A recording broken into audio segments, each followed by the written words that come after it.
After the holidays, there's so much to clean up and get ready for the coming year.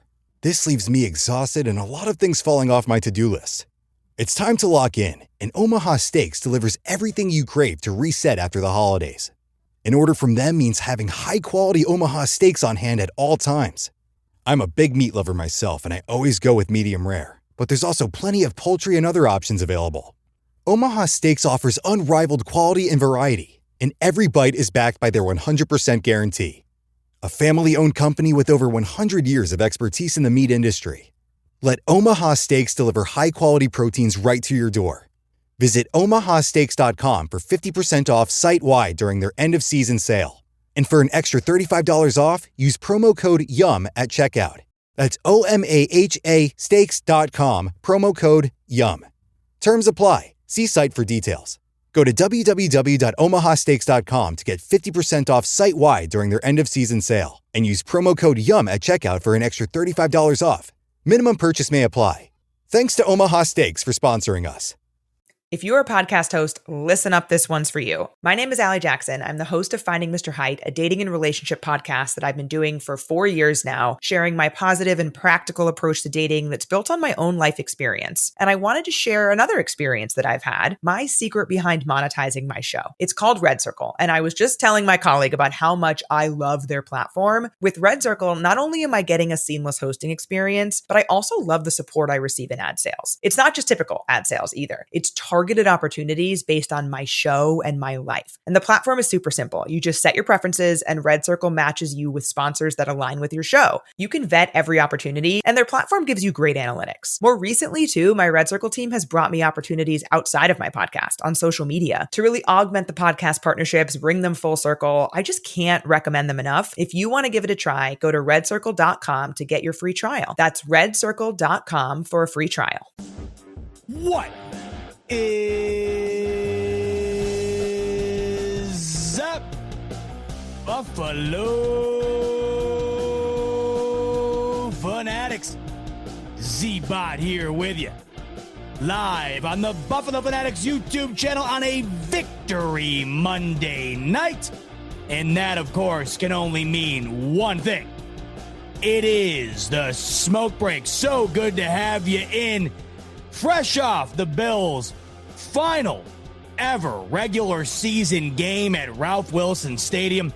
The Buffalo Bills' final regular season game of the 2025 season. The last game before the Bills enter into the postseason, where they get set to take on the Jacksonville Jaguars at 1 p.m. Eastern on Sunday afternoon this upcoming weekend. Oh, baby.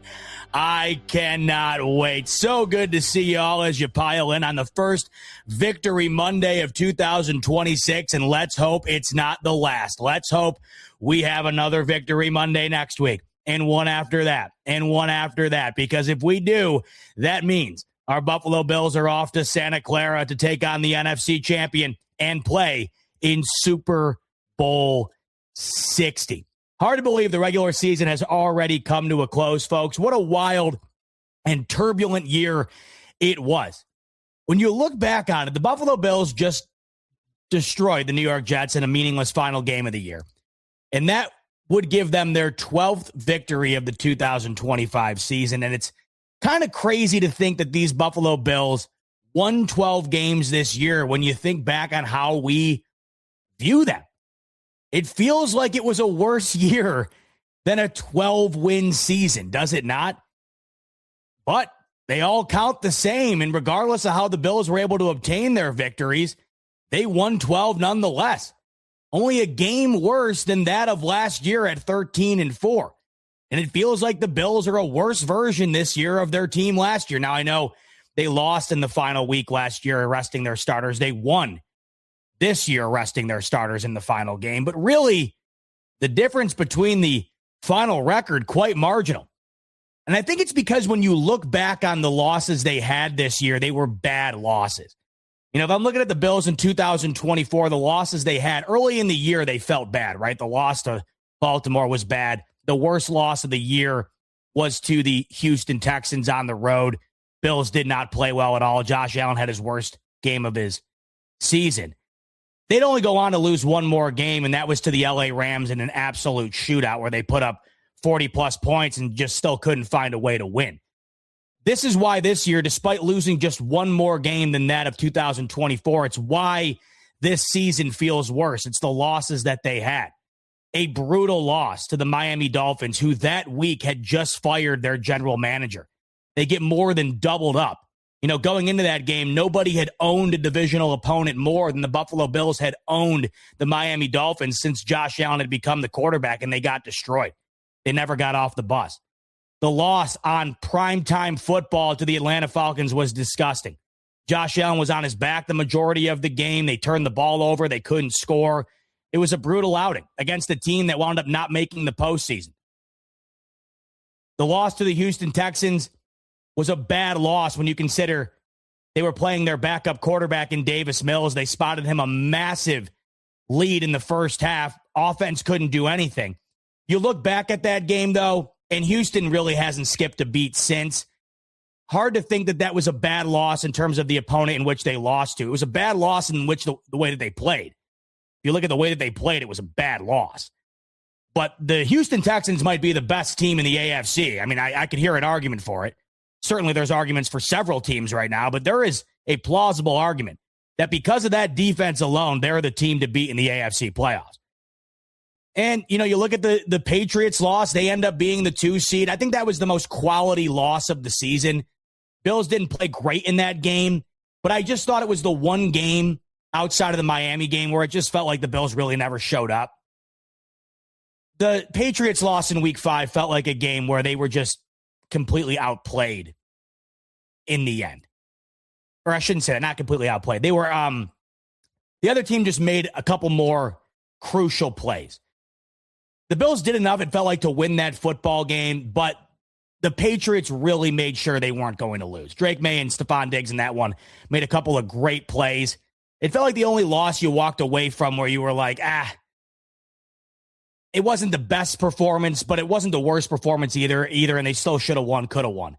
You look at the other losses that they had, and I don't know if you feel the same. You felt awful after that Houston game. You felt awful after that Atlanta Falcons game. You felt brutal after the Miami Dolphins game. And then the Eagles game, you didn't feel good about the offense. I'll tell you that. You felt pretty damn good about that defense holding the Eagles to just 13 points and completely destroying them in the second half. There was nothing about that offense that you felt good about. And that's the thing here. I think we look back at 2025, and the losses that they had, for the most part, were just gross losses. Incapable of scoring more than 20 points in all of their losses. And that's the interesting thing. Every single time this season, the Buffalo Bills have scored north of 20 points. They have won the football game. All 12 of their victories, they were able to score north of 20 points and win the football game. All 5 of their losses, 20 points or less. I think you know the mark of demarcation going into the playoffs. The Buffalo Bills have to score more than 20 points if they want to win. Now, I think that could go without saying, even if you weren't even to consider how things went in the regular season. It's the postseason. Good luck winning in the NFL when you're scoring sub 20 points. At least good luck making a Super Bowl. Maybe you get out alive and have a lucky low-scoring victory. But I think we know that this team is not quite built to win games in a fashion in which maybe the Cleveland Browns beat the Cincinnati Bengals in Week 18, where they didn't score an offensive touchdown. They had 2 defensive touchdowns and still won the game. Off topic, an interesting note about that game. I saw a stat, I believe it was from Aaron Schatz. Based on all other games throughout the history of the league, calculated up, the way that game went between Cleveland and Cincinnati, the game where Myles Garrett broke the single-season sack record, if you were to factor in all other games played prior to that and how they unfolded, the Browns win that game 1.1% of the time. So I know it was a meaningless game, and the only reason you were even bothered to tune in was to see if Garrett broke the sack record, and he did. But that was as unique of a victory as you'll ever see in the NFL. I just thought that was interesting. But the Buffalo Bills season in 2025 was awfully interesting. On any given week, you thought Josh Allen was the MVP. And then on any other given week, you thought there might be something up with Josh Allen. What's going on with him? This is not what we saw from him in 2024. On any given week, you'd think this was the worst defense in the league. But then towards the later stages of the season, you're looking at it and you're saying, this defense has kind of turned a corner here. And in almost every game in the second half, the Bills defense stepped up and was able to correct what they did wrong in the first half. And in all of their losses, really, other than the Miami Dolphins loss, which once again, it was their worst performance of the season. The entire team just didn't show up. But other than that Dolphins loss, all 4 of the other games, the Bills did not allow their opponent to score more than 24 points. Very uncharacteristic of a Buffalo Bills team to lose a game where a team scores 24 points or less, much less 4 of them. 24 points allowed to Atlanta, 23 points allowed to the New England Patriots, 23 points allowed to the Houston Texans, 13 points allowed to the Philadelphia Eagles. As bad as the defense played in portions of those games, like the Houston game in the first half, like the Atlanta game in the first half, you look at it in totality, and you're going to expect a team led by Josh Allen and the rushing title winner to win more often than not when they are only needing to score more than 24 or more. They lost 4 of those games this year. And now we head into the postseason, and because of those losses, and then because of some of the wins, too, that have you wondering what this team is. Are they closer to the team that played Atlanta and Houston and Miami and in Philadelphia? Or are they closer to the team that played Cincinnati and Carolina and Tampa Bay and Kansas City? We don't know. All we can hope for is that we get the best version of this team for a calendar month's worth of football. Because if we can get the best version of the Buffalo Bills, if we can get complimentary football, mistake-free football from these Buffalo Bills, they got as good of a chance as anybody. You've heard it all year long from me. You've heard it all year long from everybody, probably including yourself. It's never been more open on both sides of the coin. The NFC and the AFC are absolutely wide open and for the taking.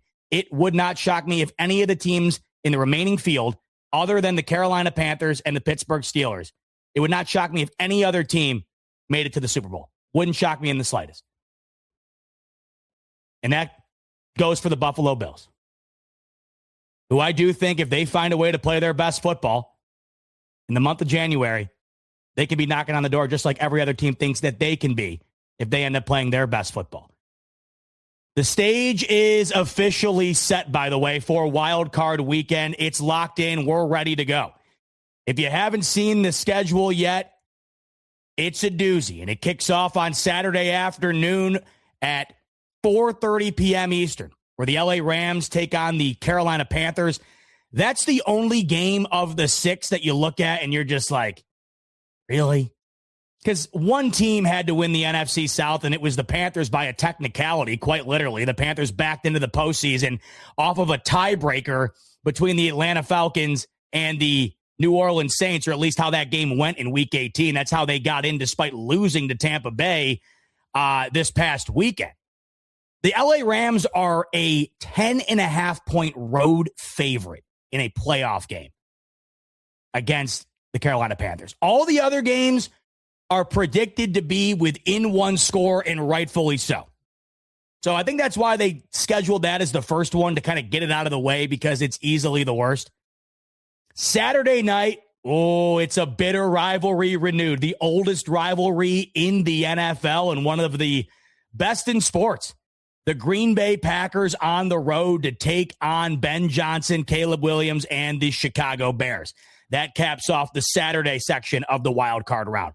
Then we move into the Sunday slate, where the Buffalo Bills get things going at 1 p.m. Eastern on the road, taking on the Jacksonville Jaguars, their first time back to the postseason since 2022. They would win the wild card game that year in epic fashion, erasing a massive deficit against the LA Chargers to go on and win at the end. They would lose to the Kansas City Chiefs in the divisional round.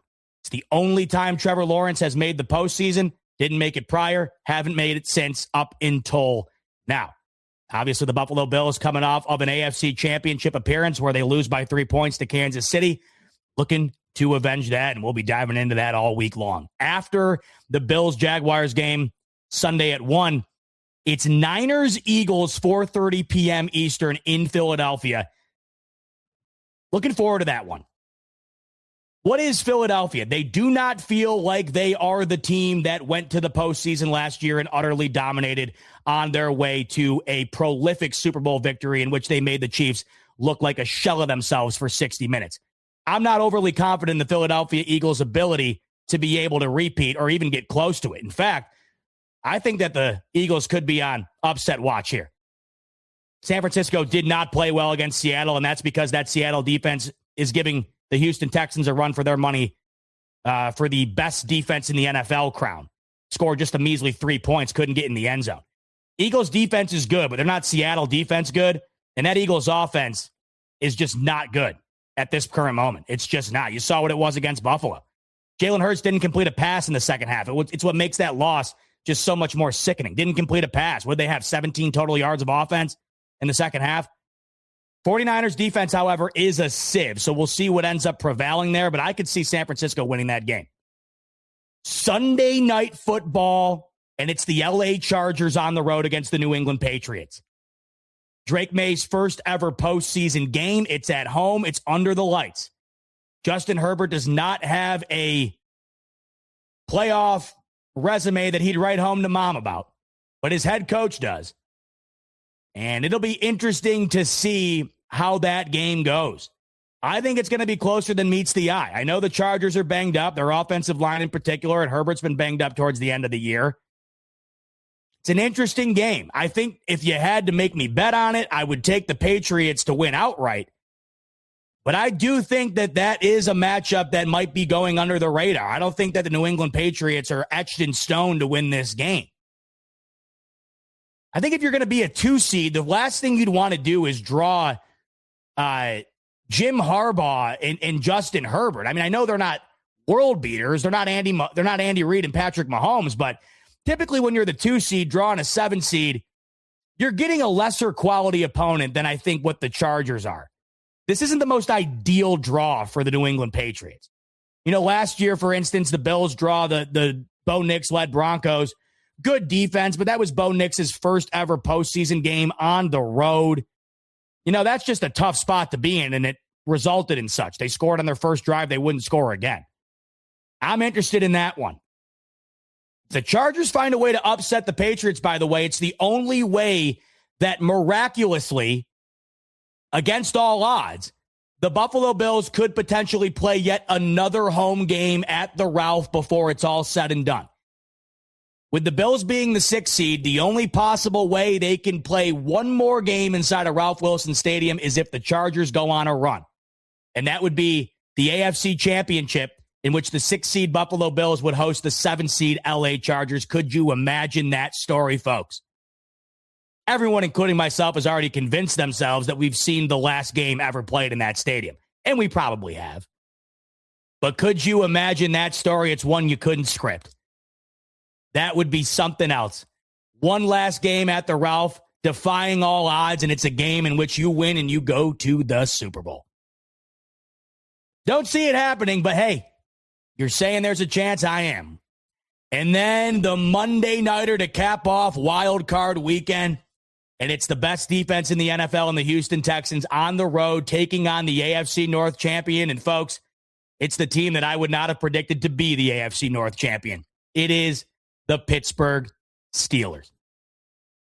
Can you believe that game on Sunday Night Football in Week 18, where the Baltimore Ravens are officially eliminated from postseason contention off the missed field goal from rookie kicker Tyler Luke? That game was a snoozer until it wasn't. And it had a prolific finish that people will be talking about for some time. I did not think the Pittsburgh Steelers were going to win that football game going into it, but that's AFC North football for you. Many people wouldn't have predicted the Cleveland Browns to beat the Pittsburgh Steelers with their playoff lives on the line the week prior, and they did. And they go into this one at home, and they really didn't play well for the majority of the football game. Their defense did, but offensively they had nothing. And then all of a sudden, a game that felt like a stalemate defensive battle turned into a shootout at the end. And old man Rodgers wound up taking over a couple of dimes towards the end.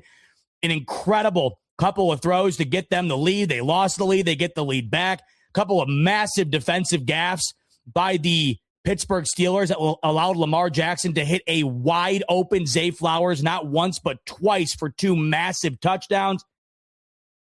And at the end, Aaron Rodgers has a wide open receiver in Calvin Austin, I believe, to score the game-winning touchdown. Chris Boswell comes out on the field, one of the best kickers in the NFL, for a routine extra point, something that he is automatic in, does not miss extra points. And he shanks the extra point off the upright. And you're thinking, oh my God, it's destiny for the Baltimore Ravens. Because on the following kickoff, Chris Boswell's night just got even worse. He kicks it out of bounds. And the Baltimore Ravens take over at the 40-yard line with a minute left and all 3 timeouts.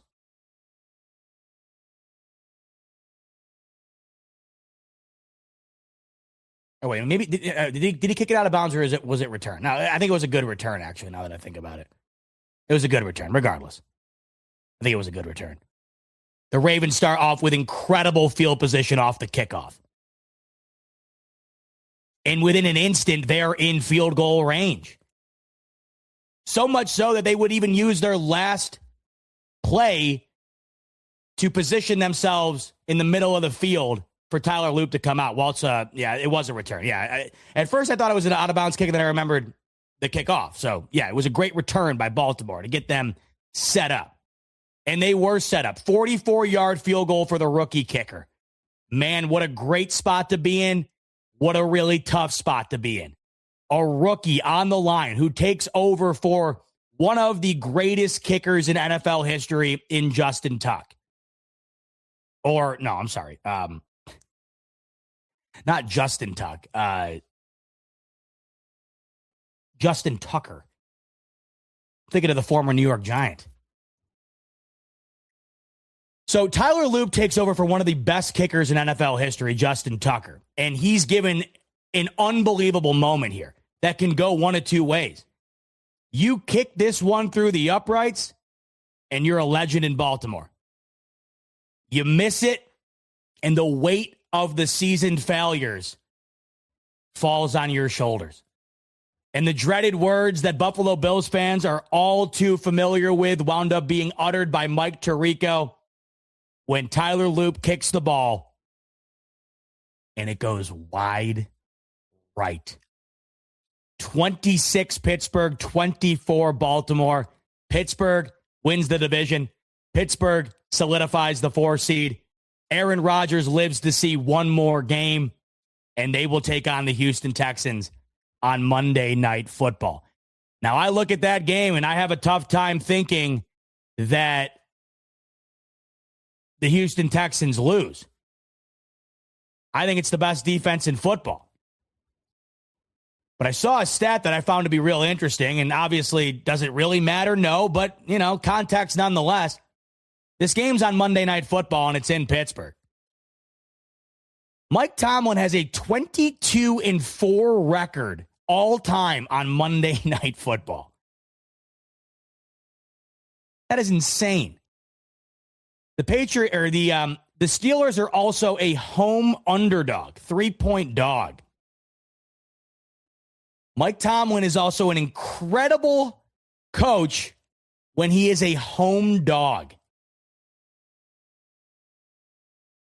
Let me look it up.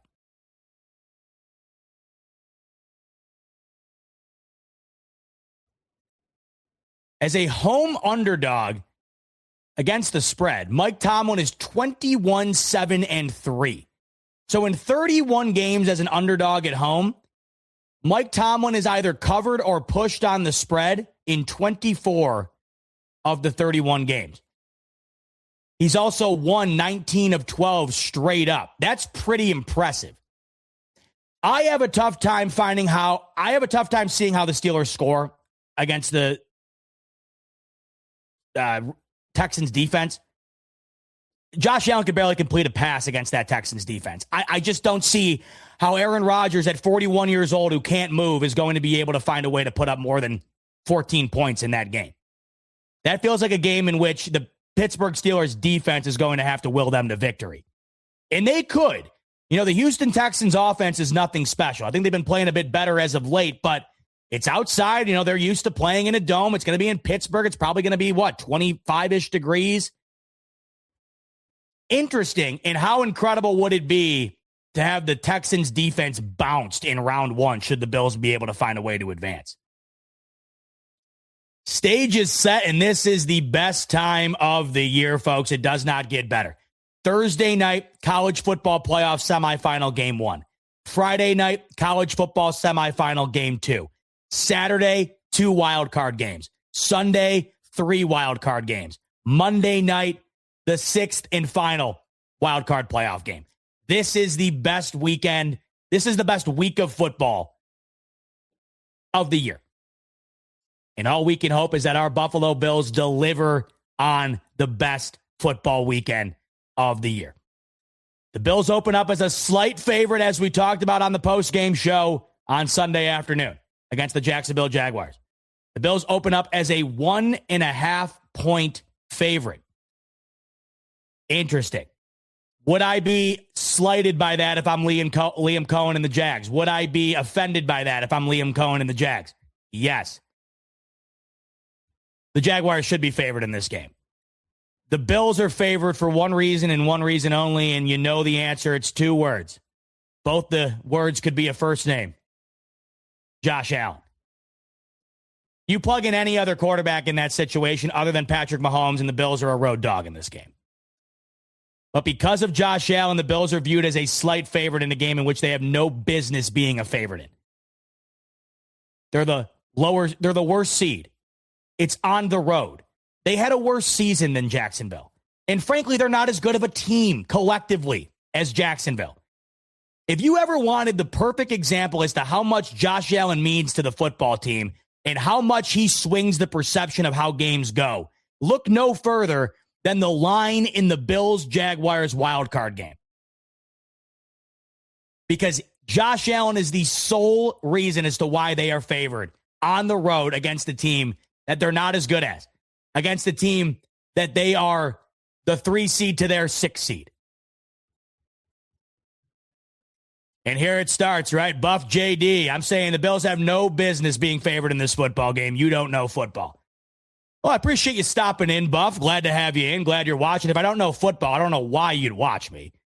That really doesn't make much sense. If I don't know anything, I don't know why you'd spend your time watching me. That doesn't really seem productive on your end. But wouldn't you think the team that's on an 8-game win streak, that's won 9 of their last 10 games, that's playing at home, that's had the better season, that has the better wide receiver room, that has an 1,100-yard rusher, that has the number 1 run defense in the NFL going up against the team in which relies on running the football to win football games, wouldn't you think that team would rightfully deserve to be favored at home in the postseason?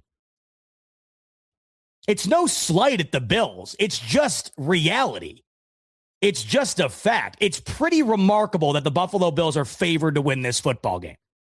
And there's only one reason as to why they are favored to win it, and it's because of Josh Allen.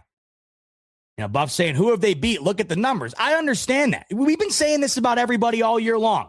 Who have the Patriots beat? Who have the Jaguars beat? Who have the Texans beat? Who have the Bills beat? I mean, the AFC had as much parity this year as it ever has.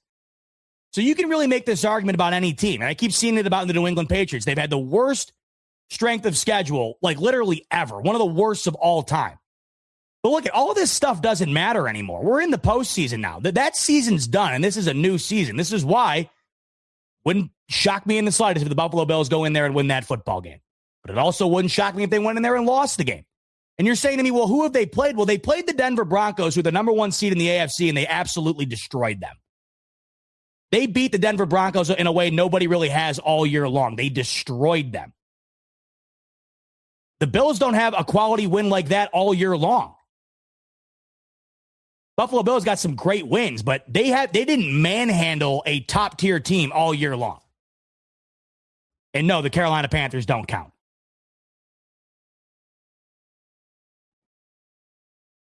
The perception is that the Buffalo Bills are the better team because of Josh Allen, and this is why you continue to hear this narrative. I feel like you are continuing to hear the narrative that it's Josh Allen's time. There is no excuses. And if you looked at it on paper, you'd probably come away with the same conclusion. There's no Patrick Mahomes. There's no Lamar Jackson. There's no Joe Burrow.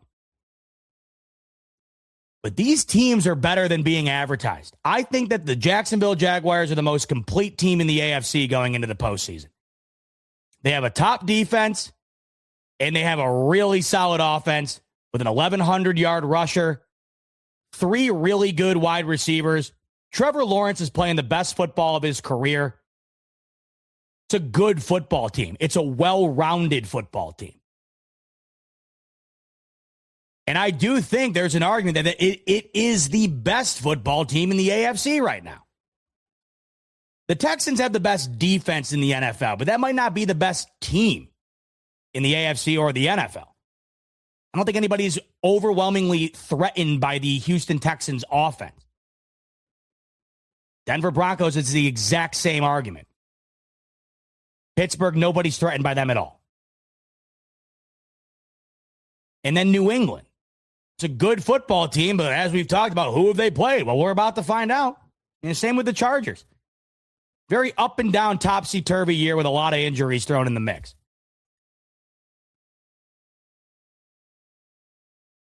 And now here's where we'll come to the crossroads and meet on the same path here, Buff. Saying Bills play down to the competition in regular season. In the playoffs, we go off. Looks like the defense is ready this time, too. Nobody wants to play the Bills, and that's where I agree with you. Mike D. Buffalo saying, Bot, stop talking yourself into a loss. Listen, I'm talking myself into reality. This is the time of year where I'm facing 2 different circumstances. There's a circumstance in which you are the traditional quintessential fan. No way the Bills lose this game. No way. In the back of my mind, of course, I have that. Of course, I have that. But then there's also the rational fan that lives in reality. And unquestionably, to me, this is a damn good football team in the Jacksonville Jaguars. I don't understand this idea from people that this is going to be a fun run for Buffalo. Whether they win or lose, this game is coming down to late in the fourth quarter. And if it doesn't, I will be stunned beyond comprehension. Either way, I don't see the Bills getting rolled by anyone. They are not going to go out like that. But I don't see them rolling anyone here either. This game's coming down to late in the fourth quarter.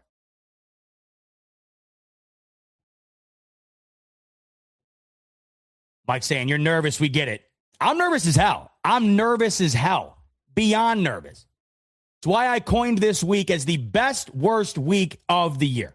It's the best week because you've earned the right to play in single elimination football for a chance to go to the Super Bowl.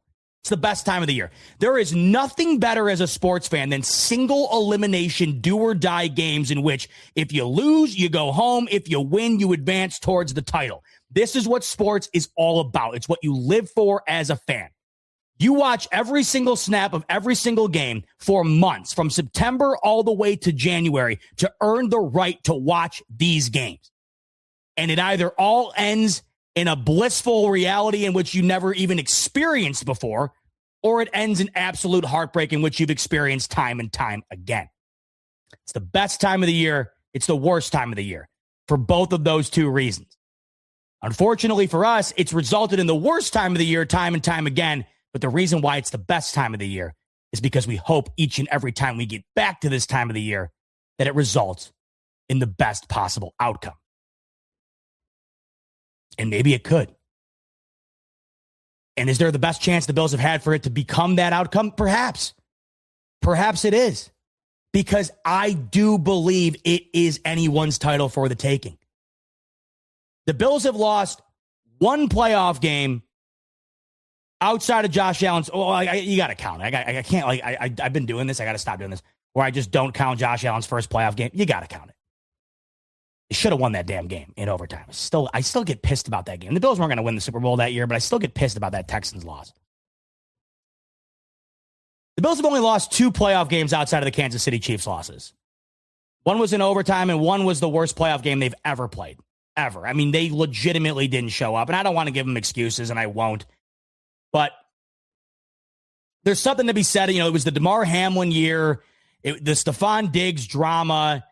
There was weather issues in Buffalo all year long. There was an issue where they had to uproot their game at home and play it in Detroit. They're not excuses, but they are reasons that I think factored in to them just flaming out at the end, because they've never played that bad in the postseason since. So there's got to be a reason behind it, and maybe all of those different factors were reasons behind it. And also, Cincinnati was a pretty damn good football team in their own right.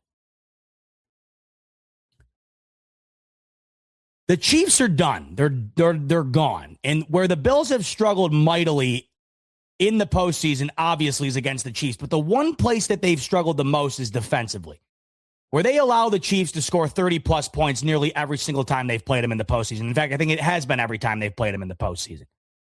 Against all other opponents, the Bills' defense has shown up.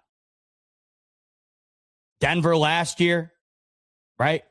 The New England Patriots in the perfect game. This is also the highest quality opponent the Bills have faced in the wild card round since 2019, Josh Allen's first playoff game against Houston. Unquestionably, in my opinion. This is the best team they'll play in the wild card up until this point. And it's because the Bills have the lowest seed here. I mean, they've earned the right to have a home playoff game in the wild card every single year outside of Josh Allen's first playoff game in 2019. A place in which they cannot win. In NRG Stadium. They still cannot win there. Still haven't won there.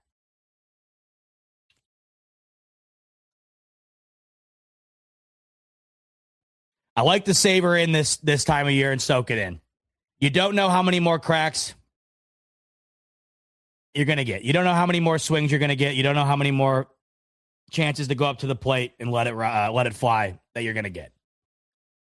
And as you know with me, it'll never be lost on me having the opportunity to swing the bat one more time, because I sat in the dugout for 20 years growing up. And the Bills are now going on to their 7th consecutive plate appearance. You're waiting for that home run. And I do think that if the Bills beat the Jacksonville Jaguars, we could see that home run. I think that this is the ultimate barrier. I'm not entirely sure, to be honest with you, if the Bills beat the Jags. I got to decide by the end of the week how I'm fully feeling about it. As of right now, I don't particularly feel great. But I'll put a caveat on it for those who are going to say that I'm rooting on this team's downfall or I'm not confident in them. If the Bills beat the Jags, I won't predict them to lose again. And I'm still not entirely sure I predict them to lose this weekend. I got to think about it. I got to spend some time here. It's a big game.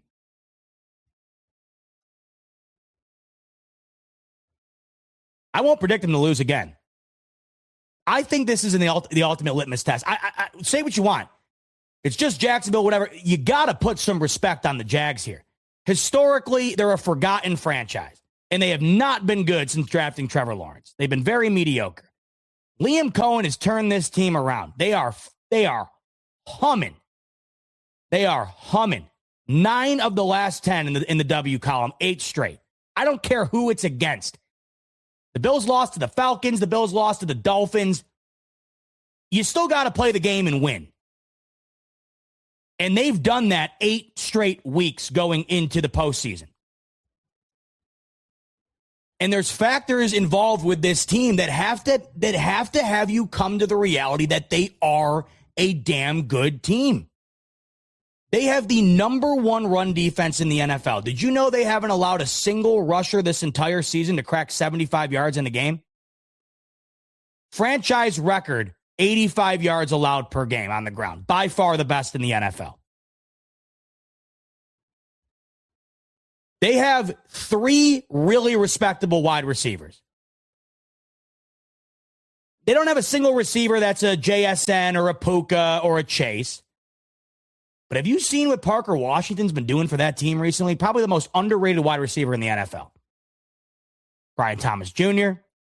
And oh, by the way, Jacoby Myers, who the Bills could have had, but didn't, only played 9 games for them, just south of 500 yards already and multiple touchdowns. Sure as hell better than what the Bills are trotting out there at the wide receiver position, I'll tell you that.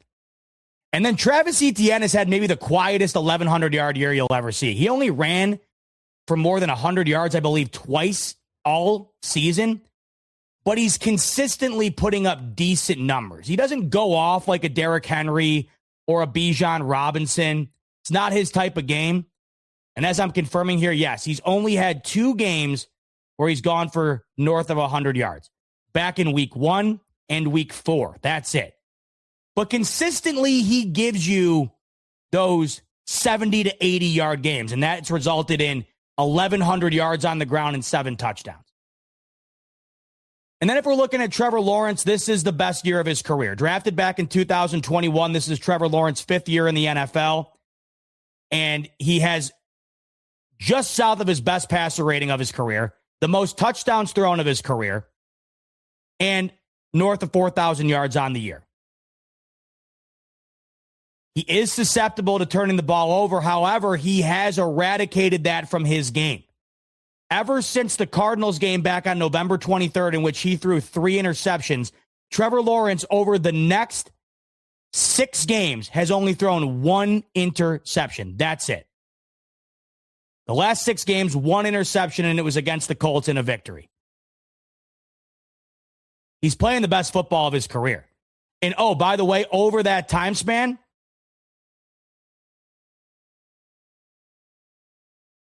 15 touchdowns. Just wanted to make sure I had that right. The last 6, let me just double check that.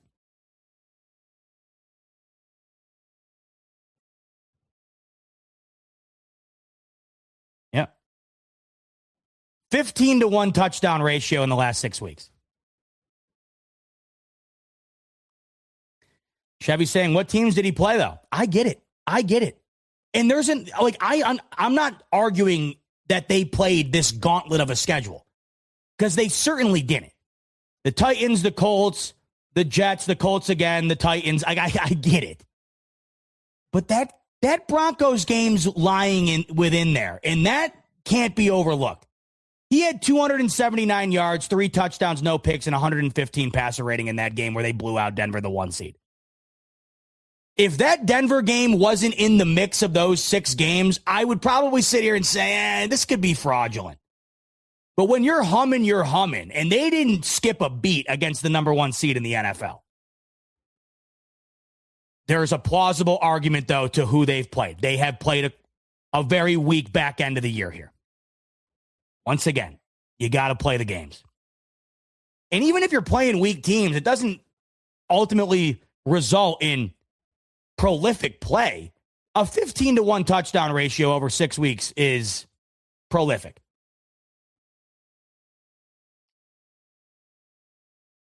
But he's not Josh Allen. Trevor Lawrence is not Josh Allen. Nobody is. Trevor Lawrence has 1 playoff appearance in his career. It's back in 2022, 2 games, 1 win, 1 loss. The 1 win in which he had was an absolute collapse by the LA Chargers that resulted in a Jags win. The following year, Brandon Staley and the GM would be fired. That's the same year, if you remember, where the Chargers wound up losing to the Raiders. What was it, like 63-7? The year following that loss to Jacksonville, the Chargers were one of the worst teams in the NFL. And as a result, they fired their head coach, their GM. That's when Jim Harbaugh was hired. It's the only win. Trevor Lawrence has played 2 playoff games in his career. 2. 5 touchdowns. 5 interceptions. What version of Trevor Lawrence is going to show up on Sunday afternoon? Is he going to play like he has the last 6 weeks? Because if he does, that's going to be a tough team to beat. But is he going to play like he did the last time he was in the postseason? Is he going to play like he did earlier in the year, where, let's just rattle this off, 1, 2, 3, 4, 5, 6 of his first 7 games in 2025, he threw at least 1 interception. Or excuse me. 1, 2, 3.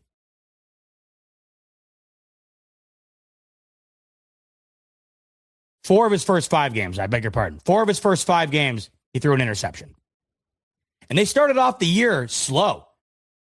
Jacksonville started off the year slow. And this is why I think they're not being talked about like one of the better teams in the NFL. there's some reverse psychology involved in this. This is like what's happening with the Houston Texans a bit.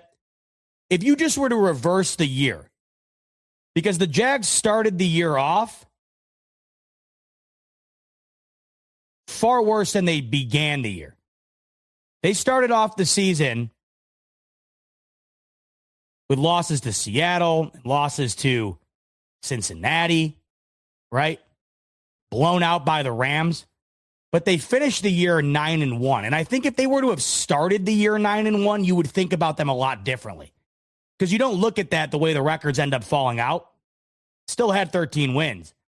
But they started the year slower than they ended it, of course. They're 9-1 in their last 10. And if they were to have started the year 9-1, I think you look at them differently. Same with Houston, who's on fire recently, too. Now, the Bills do pose one of the best pass defenses in the NFL. We aren't 100% sure how accurate that is because the Bills have the worst run defense in the NFL. But they have been better as of late.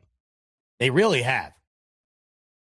Buffalo Fanatics, what's going on? This is Pierre the Kingpin, and I wanted to talk to you today about Cigars International, which is the ultimate destination for premium homemade cigars. Known as the industry leader, Cigars International offers the largest selection, unbeatable prices, and a customer service experience that's second to none.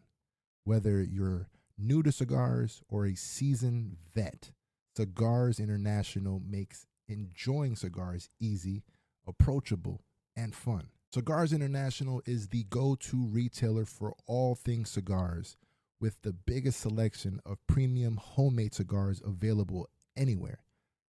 Cigars International offers unbeatable deals and discounts, making it easy to stock up on your favorite or try something new without breaking the bank. With fast free shipping and their 100% satisfaction guarantee, you can shop with confidence knowing that Cigars International stands behind every order. They have good relationship with vendors that helps provide great low prices. Whether you're new to cigars or a seasoned pro, Cigars International makes it easy to find the right cigar with helpful guides, staff reviews, and expert advice. It's not just about cigars. Cigars International also offers a wide range of accessories and more to elevate your smoking experience. Check out the great deals every day at cigarsinternational.com. That's cigars, CIGARS, international.com. Use code FANATICS at checkout for 20% off your order of $50 or more, plus free shipping. Or visit www.cigarsinternational.com/fanatics, and the discount will automatically apply. Again, use code FANATICS at checkout for 20% off your order of $50 or more, plus free shipping. Or visit www.cigarsinternational.com/fanatics, and the discount will automatically apply. If the Bills defense can show up in the postseason the way that they have in games not played against the Kansas City Chiefs, I like our chances. And if Josh Allen shows up and plays the way he's played in virtually every game, I like our chances. But man, you'd have to convince me majorly. You'd have to bring me a boatload of evidence to make me believe this game isn't going to be a tight one, isn't going to be a close one all the way to the end. So I mentioned their offense. Here's what you're going up against in terms of the Jacksonville offense. I mentioned Travis Etienne, real solid year. 1,107 yards on 260 rushes for 7 touchdowns. 36 receptions out of the backfield as well. Trevor Lawrence had a 4,000-yard year this year, most touchdowns thrown in his entire career. He did, however, throw 12 interceptions. But, as I mentioned, only 1 pick in his last 6 games. The wide receiver room is interesting because it's not a wide receiver room that's led by this popular, famous stud wide receiver. It's just a good wide receiver core through and through. There's not one dominant guy, but there are a handful of guys that all play their role well. Parker Washington leading the way. Once again, I think Parker Washington is the most underrated wide receiver in the NFL right now. 847 yards to finish the year, 5 touchdowns. 58 receptions. Brian Thomas Jr. right behind with 707 yards receiving on 48 catches, 2 touchdowns. Brenton Strange, their tight end, pretty solid year, 540 yards on 46 catches, 3 touchdowns. And then Jacoby Myers, who's been extraordinary since they acquired him. In just 9 games, he had 42 catches for 483 yards and 3 touchdowns. So there's not one guy that you look at and you're terrified of, but they have 3 really quality guys with a pretty solid tight end. So that's what they're working with on the offensive side of the ball. But it's the defensive side of the ball that I'm very interested in when it comes to this matchup. The Jacksonville Jaguars have one of the most underrated defenses in the NFL, and that's because their run defense is as good as it gets in the league. 85 yards per game allowed on the ground. As I mentioned earlier in the show, that is a franchise record, and it was the number 1 run defense in the league. 6 yards best than the next best in Denver, who we know. This is the company, by the way, that Jacksonville's in terms of their run D. They're number 1. The next 3 are all the 3 defenses we consider to be the best in the NFL. The Denver Broncos, the number 2 overall run D. The Seattle Seahawks, the number 3 overall run D. The Houston Texans, the number 4 overall run D. That's the company in which Jacksonville's in right now when it comes to their run defense. As we know, the Buffalo Bills offense is predicated on running the football. It's why James Cook won the rushing title, which we'll talk about in a little bit. The Bills, when they get James Cook going, that usually means that their offense is going. That usually means they're going to win the football game. In the games in which he has not been able to get going, it's been rough for Buffalo. 74 yards against the Eagles, loss. 53 yards against the Dolphins, loss. 87 yards against the Falcons, loss. 49 yards against the Patriots, loss. There were a couple of games where he had decent outings and they still won, or like mediocre outings compared to what he did all year, and still won. But in those games, Josh Allen was off the charts. I look at the Bengals game, for instance. They held him to under 100 yards on 18 carries, but Josh Allen had his highest passer rating of the season against the Cincinnati Bengals with 3 touchdowns through the air. So if you take away the run game, you're going to have Josh Allen put together one of his best games of the season in order for the Bills to win. You look at the Eagles game where they held him to just 3.7 yards per carry on 20 carries for sub 75 yards. Josh Allen didn't play well in that game. And what did that result in? 12 total points scored and a loss. You look at the Patriots game, 3.3 yards per carry, less than 50 yards on the ground. Josh Allen didn't have his best outing. Very costly interception thrown by Josh Allen in the red zone in that game. Bills lose by 3. He only had 44 yards in week 1 against the Ravens. But once again, Josh Allen put together one of the greatest comebacks we've ever seen. What did he have? Over 200 yards in the fourth quarter alone? So there's kind of 2 takeaways you can make from this. If James Cook has over 100 yards, the Bills are in really, really good shape. If James Cook has sub 100 yards, you're going to need Josh Allen to play one of the best games of his season in order for the Bills to have their best chance at winning. It's pretty straightforward. The only game in which the Bills offense really hummed and James Cook just had a pretty bad outing was the Tampa Bay Bucs game. And the Bucs, believe it or not, have a top 5 run defense themselves. But the Buccaneers' pass defense is horrid, and the Buffalo Bills took advantage of that, scoring 44 points. James Cook in that Bucs game only had 3 yards per carry, 48 total yards. But the Buccaneers' pass defense was just so porous that the Bills were able to take advantage of that and put up points. Is that what the Bills are going to have to do against Jacksonville? And here's where there could be some potential to exploit Jacksonville.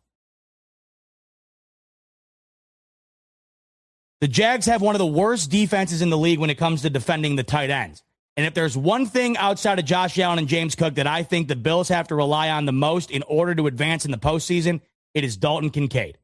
And all you can hope for is that Dalton Kincaid remains healthy throughout the postseason, because if he does, I think the Bills are in a far better situation than they would be if he gets banged up again. The pass offense for the Bills is dramatically different with him on the field as opposed to with him off the field. And I think that the pass offense has to go through Dalton Kincaid in order for them to be the most successful they can possibly be. Luckily for the Bills, the Jacksonville Jaguars struggle in that department. In terms of defending tight ends, they're bottom third in the league.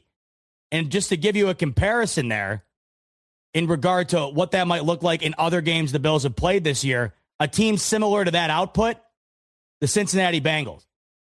And if you remember, Dawson Knox went nuts in that game. That was a game where the Bills really did a great job at exploiting the inefficiencies of the Bengals defense defending tight ends.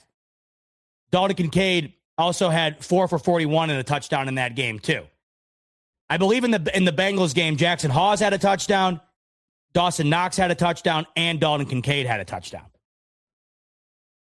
Now, the Bengals are the worst in the league against the tight end, so it might not be that bad, but it is one of the weaker elements of the Jacksonville Jaguars defense. Let me get the numbers up.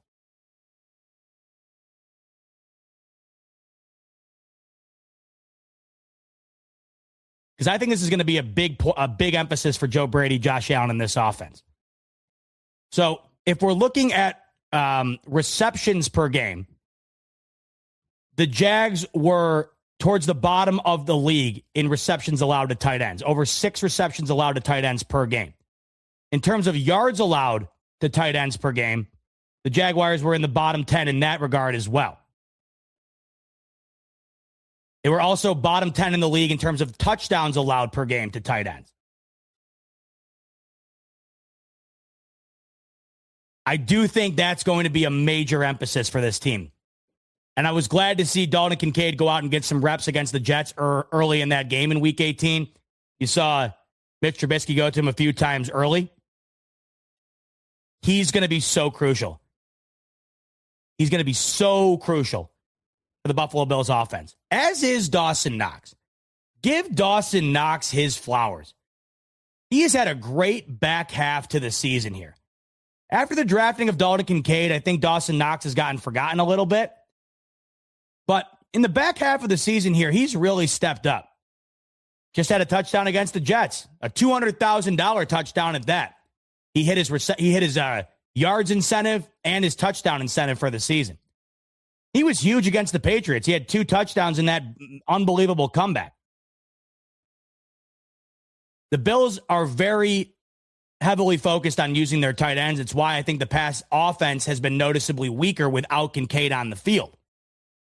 But I thought Hawes had a great rookie year. Knox had a really solid season in the back half of his career here. This is the most receiving yards that Dawson Knox has had since 2022. It's the most receptions he's had since 2022. It's the most touchdowns he's had since 2022. Dawson Knox just gave you his best season in the last 3 years.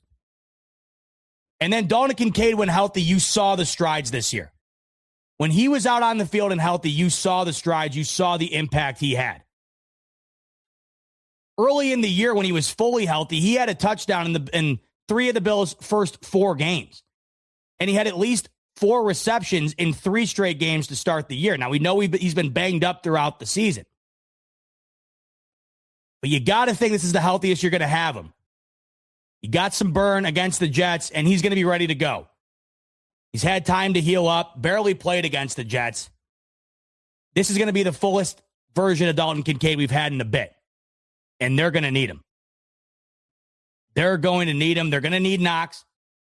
And I'm wondering what the approach is for Joe Brady here. Knowing what the run defense is for the Jags, what's the approach? Are you going to try to still ground and pound your way to victory here? The Bills have shown that they are able to run against teams that do possess a solid run defense. No example better than the Pittsburgh Steelers. Ran all over them. The Carolina Panthers ran all over them. And James Cook did have success against the Houston Texans defense, which is one of the best run defenses in the NFL. They just couldn't pass the ball in that game. My concern is if they go out and they are unable to establish the run, that's where the Bills are in trouble. They're going to have to run the ball to some capacity. Now, I'm not saying James Cook has to have 25 carries for $125 in order to win. Certainly would help. But if they're not able to have that type of game from Cook, then Josh Allen is going to have to not turn the ball over, not take unnecessary sacks, and play one of the better games of his season. Now, in terms of the pass defense for Jacksonville, we talked about how the tight ends can be the tight ends can be used to the Bills' advantage there. When it comes to their overall pass defense, it's nothing special. It's pretty much dead middle of the pack, closer to bottom third.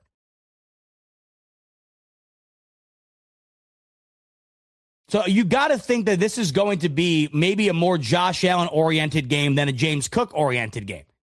And if we get the playoff version of Josh Allen that we've come to know and love, that could be what it takes. Could get the job done. Once again, the old cliche, don't turn the ball over. That's going to be so key. And luckily for us, Josh Allen, despite turning it over far more this year than he did last year, Josh Allen does not turn the ball over in the postseason. We're looking at Josh Allen's numbers in the postseason.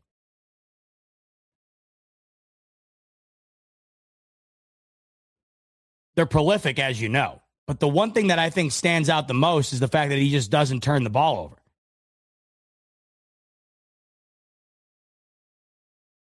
Finding the exact stats here.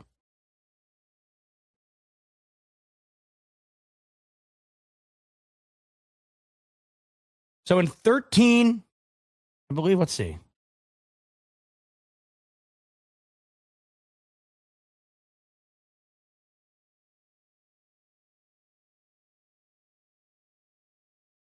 $25 to 4 touchdown to interception ratio in the postseason. 4 interceptions.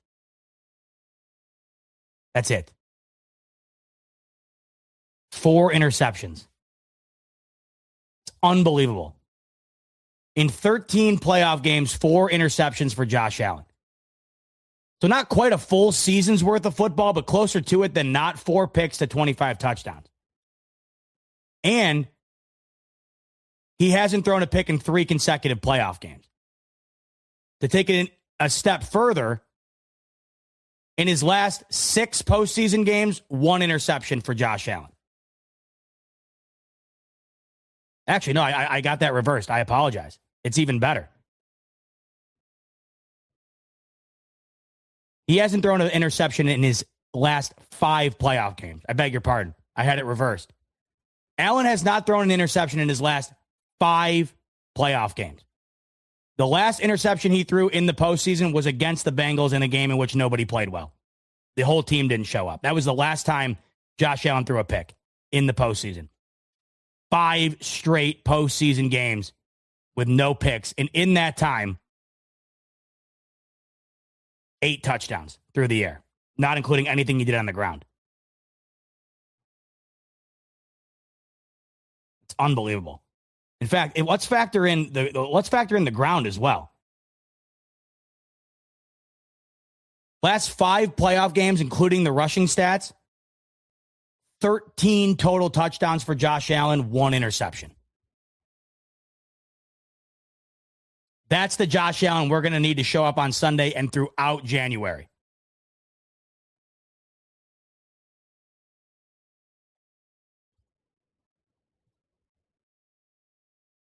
Let's get to some super chats. Let's check out and see what you guys are saying here as we get ready for the postseason this week. We'll kick things off with Signified, who has been a member for 21 months. Appreciate you as always, Signified. He's saying, the Panthers have made the Super Bowl every year a new pope is elected and J-Lo gets divorced. Both happened this year. Yeah, I saw that stat. There was another thing, too. It's like if they wear a patch, there's like if they wear a patch to celebrate like a year or whatever. I think this year is the 30th year or something they're celebrating. They also make at least the NFC Championship.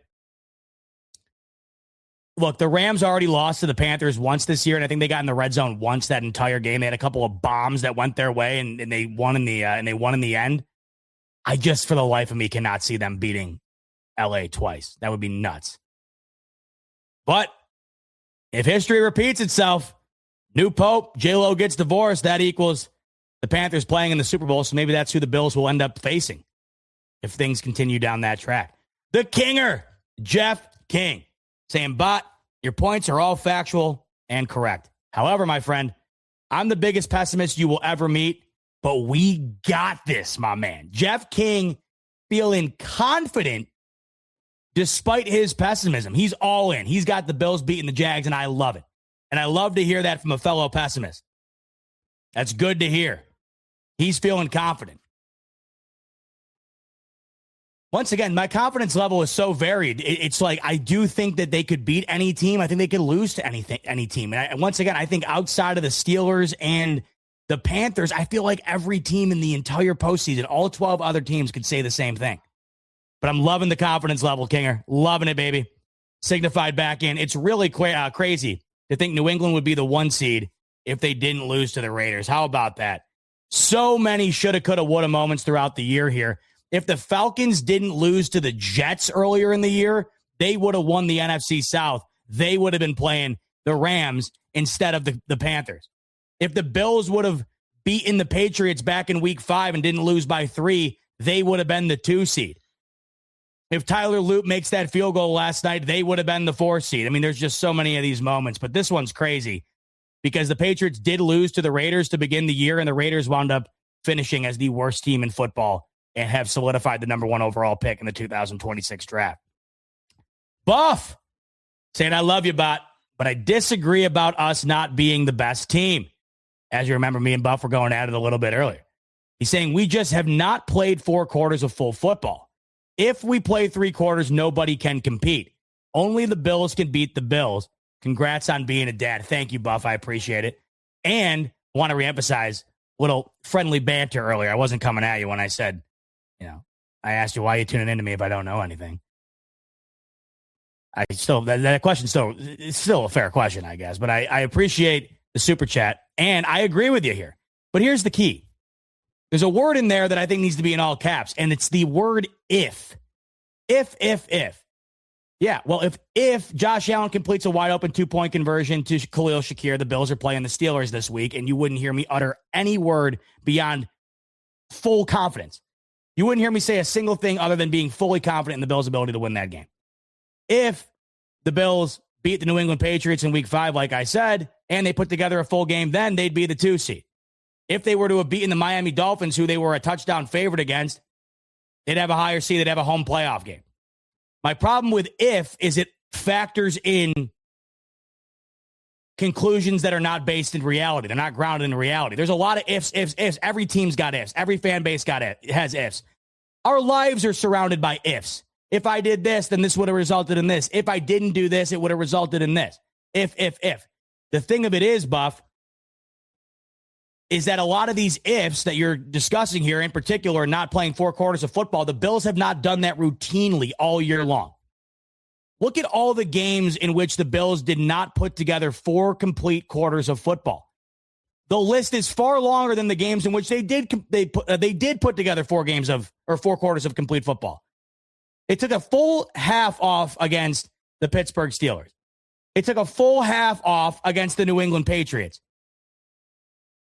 They got destroyed by the Ravens throughout the majority of that football game back in week 1. They didn't show up against the Browns despite winning. They didn't put together a full 4 quarters of football against the Texans, against the Falcons. I mean, the list goes on and on. Where I agree with you is if the Bills put together 4 quarters of complete football over the duration of the next month, they will win the Super Bowl, or at least go to the Super Bowl. There's no disagreement there. What you're saying here is key. The only team that can beat the Bills is the Bills. The problem is how many times this year has the Bills beaten the Bills? Multiple times. They just beat themselves against Philadelphia a week ago. But you also have to factor in what other teams have done to them. When the Bills have gone up against stout defenses, they have struggled. Stout defense in Philadelphia, struggled. Stout defense in Cleveland, struggled. Stout defense in Houston, struggled. Stout defense in Atlanta, struggled. This is the number one run defense in the NFL that they're about to face. If history repeats itself, it would lead you to believe they're going to have their struggles. This is where I'm at. Now, however, if they're able to overcome those struggles and put together 4 quarters of football, they're the best team in the AFC. They have the best quarterback in the AFC. They have the best running back in the AFC. They have the best pass defense in the AFC. If they put together 4 quarters of football, they are the team to beat in the AFC, unquestionably. My problem here, though, Buff, is that they have not given you a reason to believe they can string together a month's worth of complete football. And granted, you don't have to do that to win. I understand that. You're not going to play the most unbelievable best football you've ever played for 12 consecutive quarters to get to the Super Bowl. There's going to be some trials, tribulations. There's going to be some turbulence. But it's got to be far better than not. It's got to be like a 10-2 ratio there. 10 dominant or great quarters, 2 not, if you want to make the Super Bowl. Or you're going to have to have a ton of luck on your side, and we know we don't have that in Buffalo. But I'm with you. If this team puts together their best football in this month of January, they're going to the Super Bowl. But if they put together games like they've been susceptible to putting together throughout the duration of the season, they're in trouble. What's going to show up? Appreciate the super chat, Buff. Richie coming in. Richie saying, they got the best run D until they play us. After getting sweet baby Ray some touches, regardless of the Jets, anti-Johnson, Cook, bring it on. Super Bowl 60, baby. You know, it's a decent point. James Cook's the best running back in the NFL, at least statistically. And they have played Jonathan Taylor a couple of times in that window, but they haven't played anybody like James Cook. And they haven't played the best run offense in the NFL, and that's what the Buffalo Bills are. So you're right. Something's got to give there, though. You got the best run offense in the NFL. You got the best run defense in the NFL. Something's got to give. If the Bills can win that battle, I like their chances. Something's got to give. So it's a good point you're bringing up here, Richie. Somebody's got to win that battle. Because you got to think, Jaguars fans are sitting here saying, yeah, we got the best run defense in the NFL, but they got the best run offense in the NFL. It's like how we're sitting here saying, we got the best run offense in the NFL, but they got the best run defense in the NFL. Something's got to give. Kinger back in saying, brother, I'm shocked by this and I'm a realist, but you're talking like they have no chance. I guarantee you they will win this game. Guaranteed, says Jeff King. Smile and relax. Josh has got this. Enjoy, my friend. Jeff, I hope you're right. And I don't want to make it seem like I'm not giving this team a chance. In fact, I want it to be the opposite of that. I'm trying to give you the understanding of what we're going up against here. I'm trying to lay the foundation as to what this game on Sunday is going to be. I keep seeing people overlooking Jacksonville, and I keep seeing people talking about them as if they are vastly inferior to Buffalo, and this is why I'm talking about them the way that they are. I have a lot of respect for this team. They've earned the respect. I don't know how you couldn't be respectful of this team when they've won 9 of their last 10, and Trevor Lawrence is playing his best football. Liam Cohen is a Coach of the Year candidate. They have a 1,000-yard rusher. They have 3 really respectable wide receivers, the best run defense in the NFL. The game's at home. They've won 8 straight. This is a good football team. Saying all those things does not result in me thinking the Bills have no chance. I don't think those two things are correlated. The Bills certainly have a chance. To me, those two things are on two opposite ends of the spectrum. Me talking about who the Jags are, not what I think they are, but what they have proven to be, has nothing to do with whether or not the Bills have no chance. I'm talking about all the reasons in which I think this is going to be a difficult game for Buffalo and why I think it was a tough draw for the Bills.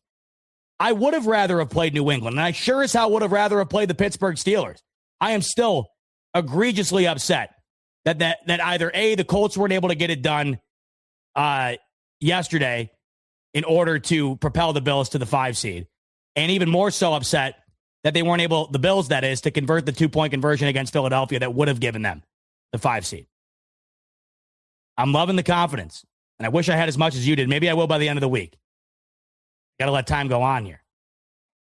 But I don't want it to come across like I think that they have no chance. I've talked about this. They have Josh Allen. They have the run game, and you're hoping that can overcome what the defense of Jacksonville is. And then the other thing, too, that I think is huge here, it is the tight ends and how they're going to be able to utilize them. The Bills certainly have a chance, but I just don't want people looking at the Jags like there's some stepping stone here to the divisional round. I just don't view them as that. Richie, back in. What's the betting line on the Bills bubble screens? Over, under 5.5. Richie, give me the over. I'd love to see the betting line for a bubble screen per game. I think you'd have to set it realistically at 3.5. How many games this year did the Bills cash the over on that? More than half? Look, if they work, I don't care. The problem is they just don't ever seem to work. And I hate if there's one thing about Josh Allen's game that I absolutely, like, there's very little, if anything, about Josh Allen's game that I just blatantly dislike. The one thing that I genuinely cannot stand in his game is how he throws screen passes. I've talked about this on here before. I equate it to skipping a stone off of a lake. He throws it sidearm 100 miles an hour, and it never seems to be dead on accurate. It always seems to be thrown far too hard and fast for the distance in which it's needing to travel. And then just in general, even if the pass is completed or it is a good pass, it just, what the best result for them is like 7 yards. And it's not even like they're getting that consistently. God.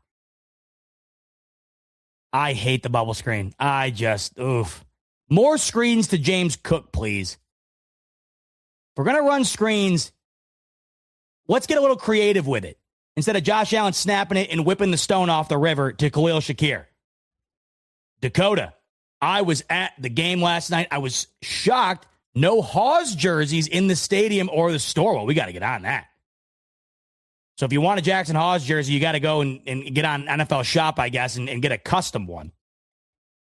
A Hawes jersey would be sweet. I'd love to rock that. You know who'd love to rock that, by the way, is Rico. You know who loves to rock a good jersey is Rico. We should get Rico a Jackson Hawes jersey. He would look good in it. He would. Shock you didn't see one, though. I mean, I guess it's because you can't buy it, right? You'd have to go out of your way to get a custom one. But maybe you can be the first, Dakota. Get on that Jackson Hawes jersey train. Money, Mitch, the lead Robster. I think it's a shame that this can't be the AFC Championship game. I think the Bills could do it this year. We have a large sample size of positive playoff performances from these Bills. I hope they come to play. BF, the best on YouTube. This does feel, and this is why I said earlier, I think this is the barrier to entry. I think if the Bills beat Jacksonville, I think they're going to the Super Bowl. I won't predict the Bills to lose again if they beat Jacksonville. This feels like an AFC Championship game. I think that there's an argument that these are the two best in the AFC when they're playing their best. But then again, once it's just you can make this argument for Denver, you can make this argument for Houston. It's so wide open. But this is why it feels like an AFC Championship game, Mitch. It's because I feel like all these matchups do feel like they could be an AFC Championship. If the Bills were to have drawn New England, that would feel like an AFC Championship. If the Bills were to have drawn Houston, that would feel like an AFC Championship. The Bills drew Jacksonville, and it does feel like an AFC Championship. I'd argue every game up until the AFC Championship is going to feel like the AFC Championship for everybody here. You agree with that, Caroline? Hey. So I got my beautiful wife and my beautiful daughter over here. Zoe is having dinner. And they just came back from a big mall trip. Now, that was the first time Zoe has been in the stroller in a facility. We've taken her outside, of course. And how'd that go? Wow, I can't wait to hear about it. What do you think about? So, by the way, Caroline said, so what's the schedule this week? What did you think when I sent you that full football schedule this weekend? That was a lot. I sent her an itemized list starting Thursday with the college football playoff all the way to Monday to round out the wild card. What do you think about that? Sunday, 1 o'clock, she's anxious for. Speaking for the people. Speaking for the people. Oh, my God, I'm anxious. I need to get on Jeff King's level where there's just no anxiety. Mitch, appreciate you, brother. Richie, back in the building. My brother, you seem more uneasy now than when the Chiefs were in the mix. We got this. Cider and wings on me when you come to Buffalo to watch Super Bowl 60. Don't tease me with a good time, Richie.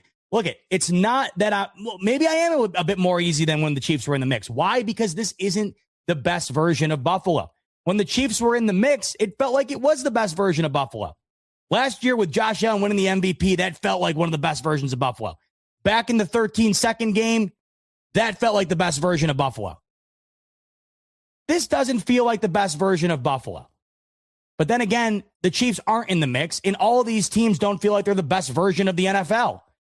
They all do things well. They all do things poorly.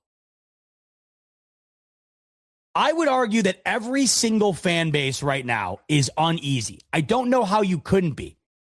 What would give any fan base amongst all 14 in the playoffs any reason to be overly confident or the most confident they've ever been? The only team that I feel like should feel that right now going into the weekend is probably Rams fan. Because even if I'm a Texans fan who I do think is going to beat Pittsburgh, it's still Mike Tomlin and the Steelers at home on Monday night. Like, it's not easy. I think the only team that feels overly confident right now going into the weekend is the Rams. And I feel like that's justified. They are a 10.5-point road favorite. If that game were at SoFi, they'd be like a 14-point favorite. And it's justified. I know the Rams lost to the Panthers earlier in the year. That's the beauty of the NFL. But do I think they lose to them twice? Hell no. And I think it's more likely than not that they cover that spread than it is that they lose the game. Every other game, find me the fan base that's looking at their matchup saying, not a doubt in my mind. All of these games, if you go and just, I like the spreads of the game are a good indicator as to how the public views these games are going to go, how Vegas views these games are going to go. Every single line this upcoming week outside of that Rams game is considered to be within about 4 points. The two tightest games, Bears-Packers, Bills-Jags. Teddy saying bulletin board material, every expert picked Jacksonville to win. Is that so? Where at? I'm going to look this up. Really? Every one of them? Is that on like NFL.com or something? I'm shocked by that. Like, I get picking Jacksonville, but every single one of them? I'm not able to find it right now, but I'll look throughout the week. I'm interested to see what the sentiment is. Jeff's doing some clarification for me. He's saying 6 of the 7 commentators picked Jacksonville today. You know who saw that besides me? Man. I get the love for Jacksonville. I mean, clearly I have respect for Jacksonville. I don't think that a clean sweep, though, for every single analyst to pick against Josh Allen, man, that shocks me.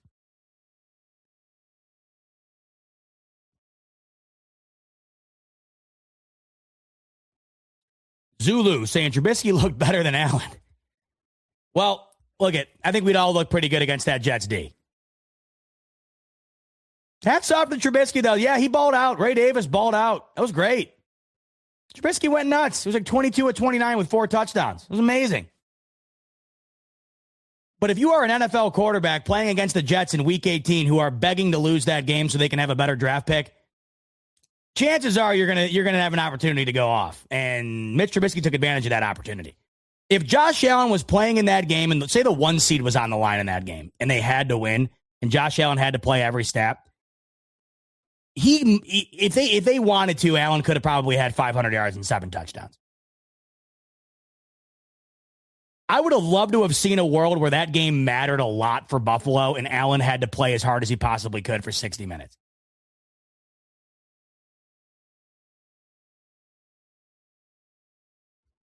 And I would have loved to have seen him do it in that red helmet. Ooh, baby. I wish they could find a way to wear the red helmets in the postseason. You can't. Can't wear alternate uniforms in the postseason. Let's talk about your 2025 rushing title winner. Let's talk about James Cook. James Cook is officially the 2025 rushing title winner, the first Buffalo Bill running back to win the rushing title since O.J. Simpson back in 19 73. The best running back season a Bill has had since Thurman Thomas's MVP year back in the early 90s. An unbelievable year for James Cook in an unbelievable situation. It was less than a half a year ago that James Cook was holding out, demanding a new contract.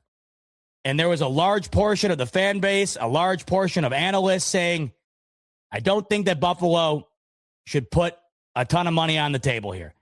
Running backs are recyclable. It's not worth it to overpay for one. It's really not worth it to really even pay for one. You can cycle through. You can get value from younger guys. You can spend that money elsewhere. And you fast forward to today, and James Cook looks like he's underpaid. And each and every week, he proved to this fan base and to that organization that the contract that he inked this offseason was 1,000% deserved. James Cook had an unbelievable year, and I found that James Cook was as valuable to the Bills' offense in 2025 as Josh Allen was.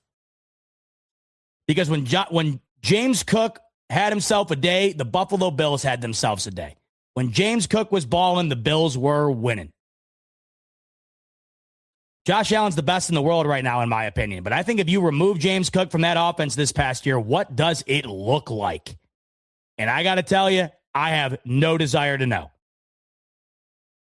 And in that alternate reality, I think it looks not good. The rushing title is unbelievable to me, because I don't think anybody would have anticipated that. When you have the MVP at quarterback and one of the best to do it with Josh Allen, I don't think you are banking on the Bills, who, mind you, hadn't had a 1,000-yard rusher since LaShawn McCoy. I don't think you were banking on them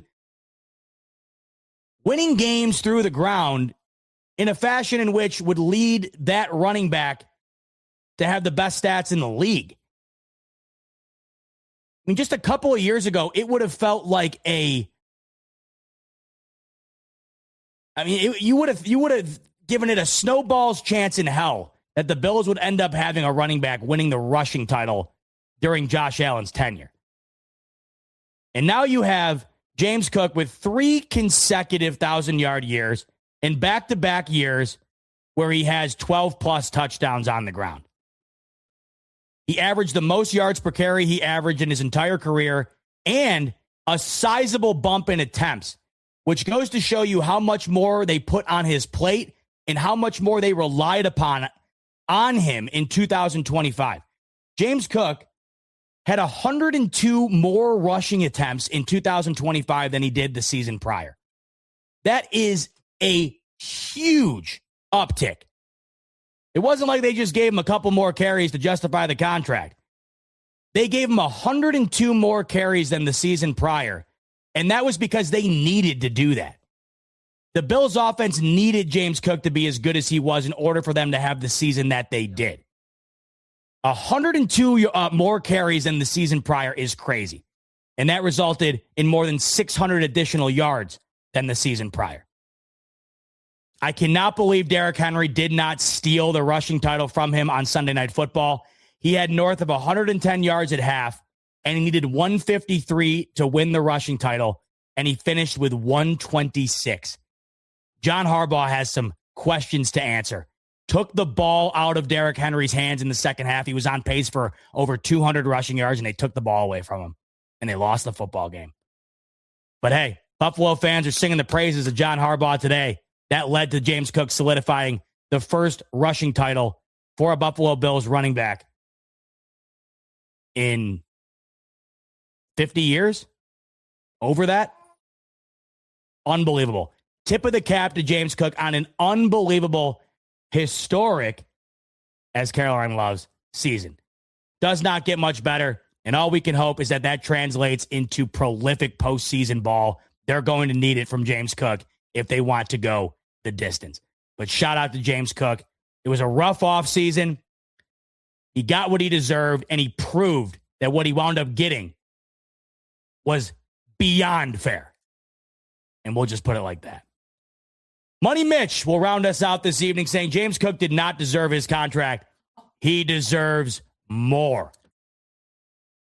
Hopefully he doesn't come back to the table this offseason. I don't think that's going to happen. But listen, James Cook, when you do get paid, people do fear that once you've gotten paid, you do fall off a bit because you've taken care of business financially. The main goal at your job is to get paid. This is these guys' jobs. They want to get paid. James Cook wanted to get paid. And sometimes you fear that once you get the bag, you take your foot off the gas. But James Cook did the complete opposite. He put a lead foot down on the gas pedal, and it was 120 miles an hour all year long. An incredible season. An incredible episode of the Smoke Break in the books on a Monday night here. An hour and a half spent with you talking about the wild card round, in which we will be talking about with you all week long. I cannot wait. It's going to be one hell of a week, and it's going to be one hell of a game. I can assure you that. And I'm hoping to God the Buffalo Bills are on the right end of things. This one's in the books. Rico with you tomorrow on the Rico Report. Wednesday, Thigh Doc will give you a much-needed injury update. We got word Max Hairston will not be available, as we thought, for this wild card game after suffering the injury against the Jets. He will not be good to go. We'll get more information about that, the kicking situation, and all other injuries from Thigh Doc on Wednesday. Rico and I together with you for Rico and Bot on Friday, where we really dive into this matchup together. And then it's Sunday, where we get after it. Wild card round, Bills, Jags, 1 p.m. Eastern. But in the meantime, that is going to do it for the Smoke Break here on the Buffalo Fanatics YouTube channel. Enjoy the rest of your Monday night. Enjoy the rest of your week until I see you next. Much love, as always.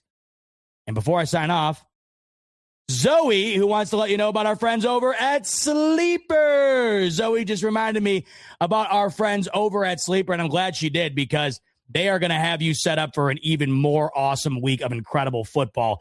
Take advantage of the promo on your screen, a free $20 entry via the link in the description below. You click that, you sign up for Sleeper, and once you sign up for your account, you will immediately get a free $20 entry to use with your Sleeper picks. You can use those during the wild card round, of course. You can use that on the NBA, NHL, you name it. It's all on Sleeper. And once you use your free $20 entry, use the promo code on your screen, BF25, and you will get a 100% match up to $100 on your first deposit. Terms and conditions apply.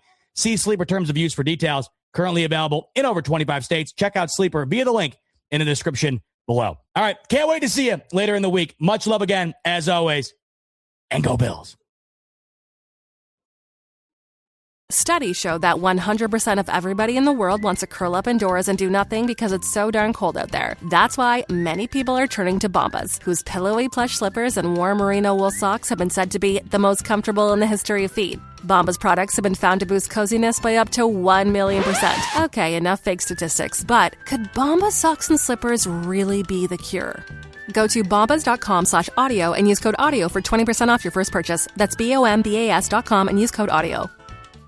If you're a podcast host, listen up, this one's for you. My name is Allie Jackson. I'm the host of Finding Mr. Height, a dating and relationship podcast that I've been doing for 4 years now, sharing my positive and practical approach to dating that's built on my own life experience. And I wanted to share another experience that I've had, my secret behind monetizing my show. It's called Red Circle, and I was just telling my colleague about how much I love their platform. With Red Circle, not only am I getting a seamless hosting experience, but I also love the support I receive in ad sales. It's not just typical ad sales either. It's targeted opportunities based on my show and my life. And the platform is super simple. You just set your preferences and Red Circle matches you with sponsors that align with your show. You can vet every opportunity and their platform gives you great analytics. More recently too, my Red Circle team has brought me opportunities outside of my podcast on social media to really augment the podcast partnerships, bring them full circle. I just can't recommend them enough. If you want to give it a try, go to redcircle.com to get your free trial. That's redcircle.com for a free trial.